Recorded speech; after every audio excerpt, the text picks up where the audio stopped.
If you want to understand the Bible on a deeper level, do this. Ask questions to make sense of what you're reading. It's called meditation. Jesus in Matthew 10:40 says, "Whoever receives you," he's talking to the 12 apostles, "receives me."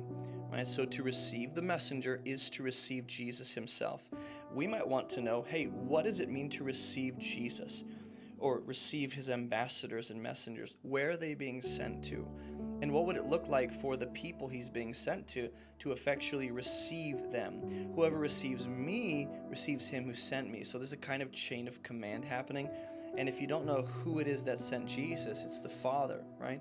So essentially, to receive the apostles is to receive God himself. And then Jesus makes this really cryptic statement. At first, it seems cryptic. We should ask some questions. The one who receives a prophet because he's a prophet will receive a prophet's reward. What is a prophet in that day? What was their role? How would you identify a prophet, right? And is Jesus saying that his apostles are being sent out as prophets? Or is he just making a statement? Is he making a kind of correlation here? Like, hey, when you're received, think about how a prophet is received. And when someone receives a prophet, they get a prophet's reward. Now, in the Old Testament, do we see any examples of people receiving a prophet with open arms and receiving a prophet's reward?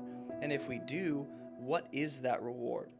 And the one who receives a righteous person because he's a righteous person, right? So this is on the basis of them being either a prophet or on the basis of them being a righteous person. That's why these people receive them. Will receive a righteous person's reward. Now, where else in Matthew's gospel have I seen this idea of a reward, or being given a reward, or receiving a reward, most likely from God? And I would say in Matthew chapter 6, you'll see a lot of that. But this person is apparently righteous. What is a righteous person in that culture going to look like? Just someone who is in some general way pursuing God and looking to live godly and upright? Is this a perfect, morally perfect person? Or just someone who has a general trajectory towards God in their way of life? So what does it mean to be righteous is another question. And then they'll receive a righteous person's reward, which again, in the Old Testament, do we see any examples of this? And whoever gives one of these little ones even a cup of cold water, because he's a disciple, truly I say to you, he will by no means lose his reward. So there seems to be a kind of escalation of sorts. First it's a prophet, then it's a righteous person, and then it's one of these little ones, that being the disciples Jesus is sending out.